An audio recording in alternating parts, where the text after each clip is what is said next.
ራሱን የሰላም አምባሳደር አድርጎ ለመሳል የሚሞክረው ብልጽግና አስተማማኝ ሰላም ስለመፍጠር በአዳራሹ ሲጮህ ይውላል። ስለ ሰሞነኛው የብልጽግና ስብሰባዎች ከአርበኛ አስረስ ማረ ዳምጤ የተላለፈ መልእክት አለ። ሙሉ መልእክቱን ይዘናል። ሜጀር ጀነራል ውባንታ ባተ ተወርዋሪ ክፍለ ጦር ምሽት 2 ተኩል ጠላት ከራሱ ምሽግ ላይ ተደመሰሰ። በኦፕሬሽን ለሚ ምክንያት የወግዲ ወረዳ ከፍተኛ አመራሮች በአየር ወለድ ኮማንዶ እዝ 105ኛ ክፍለ ጦር ሰራዊት ታፍነው ተወሰዱ። ህወሓት ዓለም አቀፍ ማህበረሰብ ለትግራይ ተፈናቃዮች ሰብአዊ እርዳታ እንዳይደርስ በሚያስተጓጉሉ ባለስልጣናት ላይ ማዕቀብ እንዲጥል ዛሬ ባወጣው መግለጫ ጠየቅ። ሶማሊላንድ እውቅና ለማግኘት ስትል ፍልስጤማውያንን ለማስፈርና የእስራኤልን የጦር ሰፈር ለማስተናገድ ተስማምታለች ሲሉ የሶማሌው ፕሬዝዳንት ከሰሱ። አቶ ታዬ ዳንዳ በካቴና አልታሰርም በማለታቸው ፍርድ ቤት ሳይቀርቡ ቀሩ። እስከ መጨረሻው ድረስ አብራችሁ ስትቆዩ እነዚህና ሌሎች ያልተሰሙ መረጃዎችን በዝርዝር እናስደምጣችኋለን። የሚዲያችን ተደራሽነት እንዲበዛ ቪዲዮውን ላይክ፣ ቻናሉ ሰብስክራይብ እና ሼር እንዲሁም ኮሜንት መስጫ ሳጥን ድል ለአማራ ፋኖ የሚል አስተያየት እያስቀመጣችሁ አብራችሁን ሁኑ። እነሆ ወደ መረጃችን ገባን። ራሱን የሰላም አምባሳደር አድርጎ ለመሳል የሚሞክረው ብልጽግና አስተማማኝ ሰላም ስለመፍጠር በየአዳራሹ ሲጮህ ይውላል። ስለ ሰሞነኛው የብልጽግና ስብሰባዎች ከአርበኛ አስረስ ማረ የተላለፈው መልእክት እንደሚከተለው ይዘነዋል። የራሱን ህዝብ የወረረ በእርስ በርስ ጦርነት ታሪክ ለመጀመሪያ ጊዜ የድሮን ተተኳሾችን የተጠቀመ ትላልቅ አውራ መንገዶችን ለወራትና ለዓመታት የዘጋ ህዝብን የሚዘርፍ የሚቀማና የሚጨፈጭፍ አገዛዝ ስለ ሰላም ሲያወራ መስማት ትልቅ ስላቅ ነው። አብይ ጀነራሎች ወደ ክልሉ ይዘውት የገቡትን ሰራዊት አስጨርሰው ዛሬም በብር ሸለቆ፣ በጦላይ፣ በወርሶና በሌሎችም የወረራ ካምፕ በተደረጉ ቦታዎች ላይ ተረኛ ሟቾችን እያሰለጠኑ ነው። አብይ አህመድ ስልጣን ላይ ከወጣ ወዲህ መከላከያ የሚባለው ተቋም አንዳችም ብሔራዊ ግዳጅ አልተወጣም። ይልቁንም ከአማራ፣ ከትግራይ፣ ከኦሮሞ፣ ከሶማሌ፣ ከአፋርና ከሌላውም ጋር በመዋጋት ላይ ነው። ኢትዮጵያን ተሻግሮ ሱዳንን የማፍረስ ፕሮጀክት ላይ በመሳተፍ የኢትዮጵያን የዲፕሎማሲ ታሪክ እያቆሸሸ ነው። ስለሆነም አስተማማኝ ሰላም የሚገኘው የሰላም ጸር የሆነውን አገዛዝ በማስወገድ ወይም ለሰላም እጁን እንዲሰጥ በማስገደድ እንጂ ወራሪው ጋር አንሶላ እየተጋፈፉ የነጻነት ታጋዮችን በማውገዝ አይደለም። አርበኛ አስረስ ማረ ዳምጤ የአፋ ማዕከላዊ ኮማንዶ አባል፣ የቴዎድሮስ እዝ ምክትል ሰብሳቢና ፖለቲካ መምሪያ ኃላፊ። በኦሮሚያ ክልል ምስራቅ ወለጋ ዞን ጊዳ አያና ወረዳ በኦሮሚያ ልዩ ኃይል ተፈጽሟል በተባለ ጥቃት 19 ሰዎች ሲገደሉ በመቶዎች የሚቆጠሩ ቤቶች ደግሞ መቃጠላቸውንና መዘረፋቸውን ነዋሪዎች ለቢቢሲ ተናገሩ። ተቃዋሚዎች እናት ፓርቲና ኢህአፓ ጥቃቱ በመንግስት መዋቅር የተፈጸመ መሆኑን በመግለጽ ሲያወግዙት የክልሉና የአካባቢው ባለስልጣናት እስካሁን ምንም ያሉት ነገር የለም። በወረዳው የአማራ ተወላጆች ይኖርበታል በተባለው ጠጋ ጅጌ ሻሾበር አነስተኛ ከተማ ታህሳስ 14 2018 ዓ.ም አንድ መነኩሴን ጨምሮ በርካታ ሰላማዊ ሰዎች በስለትና በጥይት አሰቃቂ ሁኔታ ተደብድበው መገደላቸውን ቢቢሲ ያነጋግራቸው 5 የዓይን እማኞችና የሟች ቤተሰቦች አስታውቀዋል። ከጥቃቱ 2 ቀናት አስቀድሞ በአካባቢው ለወራት የቆየው የመከላከያ ሰራዊት ለቆ ሲወጣ የመንግስት የጸጥታ ኃይል የሆነው የኦሮሚያ ልዩ ኃይል ልዩ ኮማንዶ መግባቱን ነዋሪዎቹ ተናግረዋል። ማክሰኞ ታህሳስ 14 ከጠዋቱ 12 ሰዓት ላይ በአካባቢው የተኩስ ልውውጥ መጀመሩን የተናገሩት ነዋሪዎቹ የተኩስ ልውውጡ በማን መካከል እንደተደረገ እንደማያውቁ አንድ ነዋሪ ሲናገሩ፣ ሌላዋ ነዋሪ ደግሞ መሳሪያ አናስረክብም ብለው ጫካ በገቡና ራሳቸውን ፋኖ ብለው በሚጠሩ ታጣቂዎችና በኦሮሚያ ልዩ ኃይል መካከል ውጊያ መደረጉን ለቢቢሲ ተናግረዋል። በአማራ ክልል ለሚንቀሳቀሱት የፋኖ ኃይሎች ቅርበት ያላቸው መገናኛ ብዙሃን በአካባቢው ግጭት እንደነበረ የሚጠቁሙ መረጃዎችን አውጥተዋል። ግጭቱ ከመቀስቀሱ አስቀድመው ስጋት ያደረባቸውና ከተቀሰቀሰ በኋላ የአካባቢው ነዋሪዎች ወደ አጎራባች ቀበሌዎች መሸሻቸውን መጠቁመው ውጊያው እስከ እኩለ ቀን ድረስ መቆየቱን ተናግረዋል። ከዚህ ቀደም ይደርስብናል ያሉትን ዛቻ መሰረት አድርገው ባደረባቸው ስጋት መከላከያ ሰራዊት ሲወጣ ቤተሰባቸው እንዲሸሽ እንዳደረጉ የተናገሩ አንድ የዓይን እማኝ ከ2 ቀናት በኋላ ሲመለሱ እልቂትና ውድመት መመልከታቸውን ለቢቢሲ ተናግረዋል። በቃ ቤቶች ወድመዋል፣ ጠቅላላ ወድመዋል ያሉት እማኙ የ2 ሰዎች አስከሬን ማየታቸውን ገልጸዋል። የደረሱ ነፍሰ ጡር በመሆናቸው የተኩስ ልውውጥ ሲደረግ ቤታቸው እንደነበሩ የተናገሩ አንድ የዓይን እማኝ ከሟቾቹ ውስጥ የ5 ልጆች አባት የሆኑት ባለቤታቸው እንደሚገኙበትም ተናግረዋል። 3ቱ አረንጓዴ ቡራብሬ የደንብ ልብስ የለበሱ የኦሮሚያ ልዩ ኃይል አባላትና አንድ ሚሊሻ ቤታቸው መጥተው የጉልበት ሰራተኛ የነበሩትን ባለቤታቸው አይናቸው እያየ በአሰቃቂ ሁኔታ እንደገደሏቸው ለቢቢሲ ተናግረዋል። እኔ ድንጋይ ሆንኩኝ፣ ልጆቼ እየተንጫጩ እላዩ ላይ ሲወድቁ አምጣው መሳሪያውን መታችኋለሁ ሲል እኔ በጥርሴ መሰለኝ ያነሷቸው። 3ቱንም ልጆች አነሷቸው። ተደፍቼ እኔን ግደሉኝ ብዬ ለመንኳቸው ሲሉ ስለ ድርጊቱ ተናግረዋል። ባለቤታቸው ቤታቸው በር ላይ በተገደለበት ስፍራ ከተቀበሩ ከ5 ቀናት በኋላ ስላሴ በተባለ ቤተ ክርስቲያን ዳግም መቀበራቸውን ለቢቢሲ ተናግረዋል። ቢቢሲ ያነጋገራቸው የዓይን እማኞችና የሟች ቤተሰቦች ጥቃቱ የተፈጸመው የተኩስ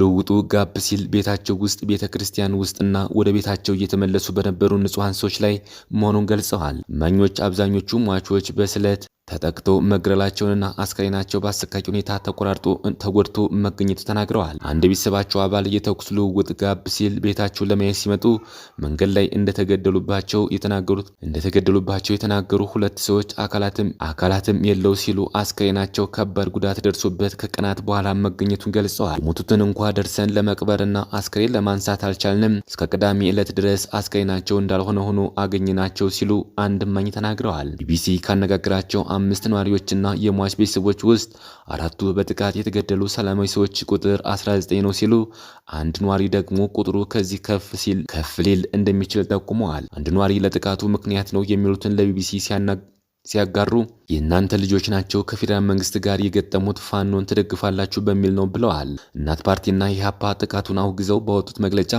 ጥቃቱን በመንግስት መዋቅር በግልጽ የተፈጸመና በእጅጉ የሚያሳዝን ተግባር ነው ብለውታል። ጨምሮም ይህ ተግባር መንግስት በዓላማና በስውር የሚፈጽም ደባ በመሆኑ ዓለም አቀፍ ማህበረሰብ ጭፍጨፋውን እንዲያወግዝና ተጠያቂነት እንዲሰፍን የበኩላቸውን እንዲያደርጉ ፓርቲዎች ጠይቀዋል። ባለቤታቸው የተገደለባቸው ነፍሰ ጡር ነዋሪ መሬት የለኝ ምን የለኝ እሱ ነው የቀን ስራ ሰርቶ የሚያስተዳድረኝ 5 ልጅ ይዤ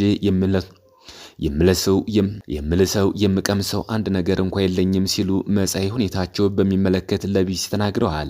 ባለቤታቸው እሱን እንዲሆኖ ስላገኘሁት ምግብ ትቻለው ተጎድቻለሁ ሲሉ አሁን ያሉበትን ሁኔታ አንድ የሟች ቤተሰብ ተናግረዋል። በአካባቢው መከላከያ ሰራዊት ተመልሶ የገባ ቢሆንም ማህበረሰቡ ስጋትና ጭንቅ ውስጥ መሆኑን ነዋሪዎች ጠቁመዋል። አንድ የሟች ቤተሰብ አሁንም መጡ እየተባለ ሰው እየተሸበረ ነው ያለው መኖር አይደለም የምንኖረው ስጋት ላይ ነው ያለነው ምጥ ላይ ነው ያለነው ብለዋል። ያለፈው ሳይሆን እኛን እያሳሰበን ያለው ወደፊት የሚመጣው ነገር ነው። አሁንም ቢሆን በቅርብ ርቀት አሉ መውጫ የለንም ግራ ቀኝ በር ተዘግቷል ሲሉ ሌላ ነዋሪ ስጋታቸውን ገልጸዋል። ቢሲ የኦሮሚያ ክልል ኮሚኒኬሽን ቢሮ ኃላፊና የምስራቅ ወለጋ ዞን ፖሊስ አዛዥን ለማነጋገር ጥረት ያደረገ ቢሆንም ምላሽ አላገኘ። ጊዳ አያና ወረዳ ከዞኑ ዋና ከተማ ነቀምቴ በ100 ኪሎ ሜትር ርቀት ገደማ የሚርቅ ወረዳ ሲሆን ከዚህ ቀደም ተመሳሳይ ጥቃቶች እንደተፈጸሙ ነዋሪዎች ይናገራሉ። ወረዳው የኦሮሚያና አማራ ክልሎች የሚያዋስን አካባቢ ሲሆን በድንበር አካባቢ ፋኖን የሚሉ ታጣቂዎች እንደሚንቀሳቀሱና ጥቃት እንደሚፈጽሙ ይናገራሉ። ሜጀር ጀነራል ውባንታ ባተ ተወርዋሪ ክፍለ ጦር ምሽት 2 ሰዓት ተኩል ጠላት ከራሱ ምሽግ ላይ ተደመሰሰ። አሸናፊነትን ከትግል አባታቸው ሜጀር ጀነራል ውባንታ ባተ በተግባር የተማሩት ውባንታውያን ምሽት 2 ተኩል ከደብረ ታቦር ከተማ ከማህደር ማርያም ከተማ መሃል ካለው የጠላት ምሽግ ላይ ልዩ ቦታው ቴሌ ተብሎ ከሚጠራው ምሽግ ላይ ጠላት በቦምብ ተደምስሷል። ጠላት በተሰበሰበበት ሁኔታ ጥበበኞቹ የጥበብ ልጆች አማሮች የጠላትን ቀይ መስመር ቀጠና አልፈው ምሽጎቻቸውን ሁሉ አልፈው ጠላት በብዛት በተሰበሰበበት ሁኔታ ብዛት ያለው ቦምብ በመጣል በአቢ ሸኔ ዙፋን ጠባቂዎች እሳተ ገሞራ አዝንበውባቸዋል። ከቦምብ ፍንዳታዎች በኋላ በተኩስ ልውውጥ አንድም ፋኖ ጫፉን ሳይነካና እቅዳቸው 100% ተሳክቶ ወደ መዳረሻቸው ተመልሰዋል። የሜጀር ጀነራል ውባንታ ባተ ትውልድ ባርነት እምቢኝ ሲል የእውነት ለመታገል ቆርጦ ያገዛዙን ተዋጊ አንበርክኮ ቁማርተኞችን ሁሉ አናፍጦ አእምሯዊና አካላዊ ብቃቱ ጎልብቶ የሚሞትበትና የሚጎልበትን ዓላማ ለይቶ ያወቀ ከአገዛዙ መከላከያም ሆነ ከበፊቱ አማራ ልዩ ኃይል በተሻለ ሁኔታ የአሸናፊነት ስለንቦናን ተላብሶ ወታደራዊ ስነ ምግባሮችን